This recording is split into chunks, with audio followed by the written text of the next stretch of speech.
അടുത്ത 72 മണിക്കൂർ അതീവ നിർണായകമാണ്. പശ്ചിമേഷ്യൻ സംഘർഷം മറ്റൊരു ഭയാനകമായ ഘട്ടത്തിലൂടെ കടന്നു പോകുകയാണ്. ഇതാകട്ടെ ലോകരാഷ്ട്രങ്ങളെ ഒന്നടങ്കം ഭീതിയിലാഴ്ത്തുകയുമാണ്. കഴിഞ്ഞ ദിവസമാണ് ഹോർമൂസ് കടലിടുക്ക് 10 ദിവസത്തെ ഇളവോടുകൂടി തന്നെ തുറന്നു നൽകിയിരുന്നത്. എന്നാൽ ഇപ്പോൾ അത് പൂർണ്ണമായും അടച്ചുപൂട്ടുകയും അതിലൂടെ ഒരു കപ്പൽ പോലും അവിടെ കടക്കില്ല എന്നും, എന്നാൽ അങ്ങനെ കടക്കുന്ന കപ്പലുകളെ ആക്രമിക്കുമെന്ന മുന്നറിയിപ്പാണ് ഇപ്പോൾ ഇറാൻ നൽകിയിരിക്കുന്നത്.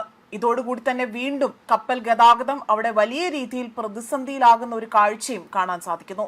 മാത്രമല്ല, ഹോർമൂസ് തുറന്നില്ല എങ്കിൽ അതിന് പിന്നിൽ ഇത്തരത്തിൽ ഇത് തുറന്നു നൽകുകയും പിന്നീട് അവിടെ അടയ്ക്കുകയും ചെയ്തു. മാത്രമല്ല, ഇതിന് പിന്നിൽ മറ്റേതെങ്കിലും തരത്തിലുള്ള ചതിക്കുഴി ഒളിഞ്ഞിരിപ്പുണ്ടോ എന്ന ആശങ്ക പോലും ഇപ്പോൾ വലിയ രീതിയിൽ വഴിവെക്കുന്നതായിട്ടുള്ള വിലയിരുത്തലാണ് പുറത്തു വന്നിരിക്കുന്നത്. നയതന്ത്രം പരാജയപ്പെട്ടാൽ സംഘർഷം അല്ലെങ്കിൽ ആ സ്ഥലത്ത് വീണ്ടും ഒരു സംഘർഷം പൊട്ടിപ്പുറപ്പെടുമോ എന്ന ആശങ്കയും ഇപ്പോൾ ശക്തമാവുകയാണ്. ഇറാനുമായുള്ള വെടിനിർത്തൽ ഉടമ്പടി അവസാനിക്കാൻ ഇനി ദിവസങ്ങൾ മാത്രം ബാക്കി നിൽക്കെയാണ് വീണ്ടും ഇത്തരത്തിൽ അണിയറയിൽ മറ്റൊരു യുദ്ധത്തിന്റെ ആക്രമണ പദ്ധതികൾ കോപ്പുകൂട്ടുന്നതായിട്ടുള്ള വിവരങ്ങൾ പുറത്തു വന്നിരിക്കുന്നത്. അടുത്ത 72 മണിക്കൂറിൽ ഈ ആക്രമണം ഉണ്ടാകുമെന്ന ഭീതിയാണ് അതാണ് ഇപ്പോൾ ലോകത്തെ ഒന്നടങ്കം ആശങ്കയിലാഴ്ത്തിയിരിക്കുന്നത്. അതിനിടയിലാണ് ഇപ്പോൾ അമേരിക്കൻ ഭരണകൂടത്തിലെ ഉന്നത ഉദ്യോഗസ്ഥർ വൈറ്റ് ഹൗസിലേക്ക് ഒഴുകിയെത്തുകയും അവിടെ ചൂടുപിടിച്ച ചർച്ചകൾക്ക് വഴിവെക്കുകയും ചെയ്തിരിക്കുന്നത്. കഴിഞ്ഞ ദിവസം വൈറ്റ് ഹൗസിൽ നടന്ന ഈ തിരക്കിട്ട നീക്കങ്ങൾ മേഖലയിൽ വലിയ ആശങ്കകൾക്ക് വഴി തുറന്നിട്ടുണ്ട്.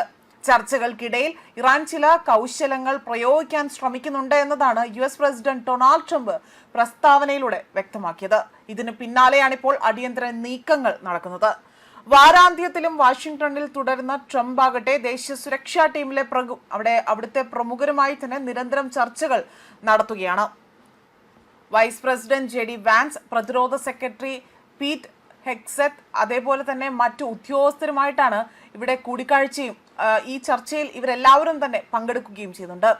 നിലവിൽ വെർജീനിയയിലെ തന്റെ ഗോൾഫ് കോഴ്സിൽ ട്രംപ് ആകട്ടെ അവിടെ ഇരുന്നു കൊണ്ടാണ് ഇപ്പോൾ സ്ഥിതിഗതികൾ നിരീക്ഷിച്ചു വരുന്നതായി തന്നെ വിലയിരുത്തപ്പെടുന്നത്. അതേപോലെ തന്നെ നയതന്ത്ര ചർച്ചകൾ ഒരു വശത്ത് നടക്കുമ്പോഴും വെടിനിർത്തൽ കാലാവധി കഴിഞ്ഞാൽ എന്ത് സംഭവിക്കും എന്നതിനെ കുറിച്ചുള്ള അന്തിമ തീരുമാനങ്ങൾ ഇവിടെ കൈക്കൊള്ളുന്നതായി തന്നെ അതിനായി തന്നെയാണ് ഈ യോഗം വിളിച്ചു ചേർത്തിരിക്കുന്നത് എന്ന സൂചനയാണ് പുറത്തു വന്നിരിക്കുന്നത്. മാത്രമല്ല, വലിയ രീതിയിൽ ഇത് ഒരു ഔദ്യോഗിക യോഗം ചേർന്നോ എന്ന കാര്യത്തിൽ ഇതുവരെയും ഒരു സ്ഥിരീകരണം വൈറ്റ് ഹൗസ് പുറത്തുവിട്ടിട്ടില്ല എന്നതാണ് വ്യക്തമാക്കുന്നത്. മാത്രമല്ല, നയതന്ത്രം പരാജയപ്പെട്ടാൽ മേഖലയിൽ വീണ്ടും സംഘർഷം പൊട്ടിപ്പുറപ്പെടാനുള്ള സാധ്യത അത് നിലനിൽക്കുന്നത് ലോകരാജ്യങ്ങളെ കടുത്ത ആശങ്കയിലാഴ്ത്തുകയും മാത്രമല്ല, ഈ 72 മണിക്കൂറിൽ എന്ത് സാധ്യമാകുമോ, സമാധാനം അവിടെ പുനഃസ്ഥാപിക്കപ്പെടുമോ എന്നതാണിപ്പോൾ എല്ലാവരും ഉറ്റുനോക്കുന്നതും. ന്യൂസ് ഡെസ്ക് കർമ്മ ന്യൂസ്.